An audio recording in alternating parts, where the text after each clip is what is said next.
raising up the serpent on the pole, the bronze serpent on the pole in the children of Israel as they were wandering in the wilderness. So it was very interesting. The serpent was one of the first things we see showing up in the Bible to tempt mankind, to bring about the fall of mankind. We also read about him at the end of time, too, when these cast into the lake of fire for all eternity. Finally. Okay. So anyway, let's go ahead and look at this. We're going to be looking at Numbers 21, 4 through 9. Numbers 21, 4 through 9. I'm going to look that up. So here we see the children of Israel, the second set, you might say, because the first set have now all died off. So now we're looking at the children of the original set, except for Moses, Caleb, Joshua, but it's a new set of children. But, same old problem. They're in the wilderness, they're complaining about the food they're eating, and God sends his punishment to them for that. I would like to make food for people that come over and complain about it. It's free. I can understand his point. And he's been feeding them for how many years now? 40 years in the desert? It just wasn't good enough to them. You know? They didn't follow his instruction. They went through different areas, which started being Canaan at this point. But they did things their way, and then they bragged about him. And then they bragged about what God was providing for them the whole time in the desert. So, discipline. Numbers 21, 4 through 9. They traveled from Mount Hor along the route to the Red Sea to go around Elam. But the people grew impatient on the way. They spoke against God and against Moses and said, "Why have you brought us out of Egypt to die in this wilderness? There's no bread, there's no water, and we detest the miserable food." Then the Lord sent venomous snakes among them. They bit the people, and many Israelites died. The people came to Moses and said, "We sinned when we spoke against the Lord and against you. Pray that the Lord will take the snakes away from us." So Moses prayed for the people. The Lord said to Moses, "Make a snake and put it up on a pole. Anyone who's bitten can look at it and live." So Moses made a bronze snake and put it up on a pole. Then when anyone was bitten by a snake and looked at the bronze snake, they lived. Very interesting account in the Old Testament. Where you might think, why would people look to a snake? I mean, a snake was always a symbol of evil. Okay? But people go into battle with the banners, and a snake now becomes the banner. And what we do is we look to Christ hanging on that pole, and it's a fulfillment that we see in the New Testament. Christ is on the pole, which is the tree of degradation and shame. And through that, he brings life. So he brings life to these people that were destined to die from these snake bites. You see, while they were following the will of God, while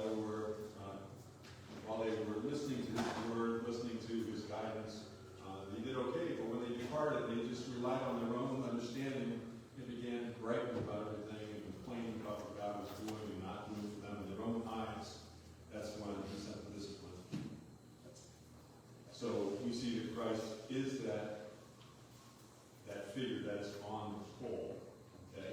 And it's him who gives life. He takes away sin, and he bears it in his own body for us.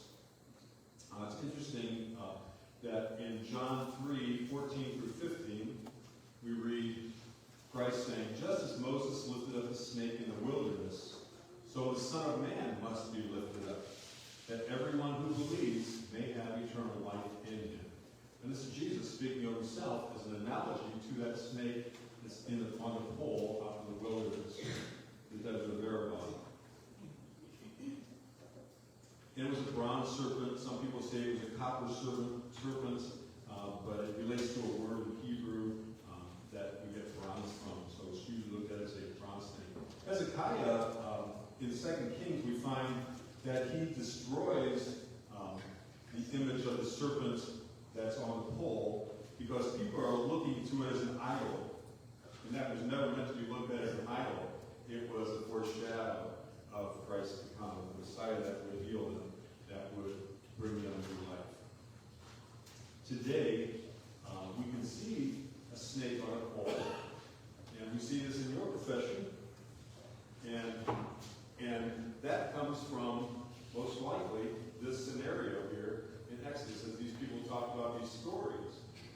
And who picked up on those stories? The Egyptians, where the Jews were in Egypt. And, of course, the Egyptians, like the Greeks and like the Romans, had a god for everything. And so there was an architect in Egypt. His name was Imhotep. And Imhotep was a vizier or advisor, a high priest, if you will, to Pharaoh Sosir in Saqqara. And he was instrumental in building the very first stepped pyramid. So he became deified when the Greeks overcame the Egyptians, and his name they changed from Imhotep to Asclepius. And so we see that pole now in the medical profession, the World Health Organization, in the medical profession and healthcare at large, a snake winding around a pole, and that's called now the rod of Asclepius. Asclepius. Do you have those up there by chance, Maggie? Have you ever looked at those? Okay. So the one snake is called the rod of Asclepius then. Because Asclepius not only was a vizier of the king, not only a master architect that was revered, but he was also the god of medicine to the ancient Egyptians. So the Greeks renamed him out of reverence to this god as they take over the Egyptians. Okay? And then it was in the 1920s that our own military kind of revamped that symbol, and they put two snakes that were winding around facing each other, and that became known as a caduceus. But the caduceus was something that was related to the Greek mythological god Hermes, who was a god of the travelers, god of trickery, and he was also a god of rebirth. And so I think it's fascinating that, even in pagan religions, that they are still picking up on some of these truths that Christ is all about, being born again, He being our healer. So I find that amazing. And that was called the caduceus, the second one. And now we've gone back, for the most part, to the rod of Asclepius. But it all goes back to this in its essence. So we look to Christ as our healer. By His stripes, He bore for us. He bore them for our healing. We're taught to look to God, look to Jesus, look to Christ, for our needs be met. So I think this is the teaching of the day, and it's just amazing. We're just talking about "Don't Tread on Me." As a song, it's talking about looking to Jesus, and this is the lesson that I taught today. If we look at Hebrews 12:2, it's just kind of an end note here.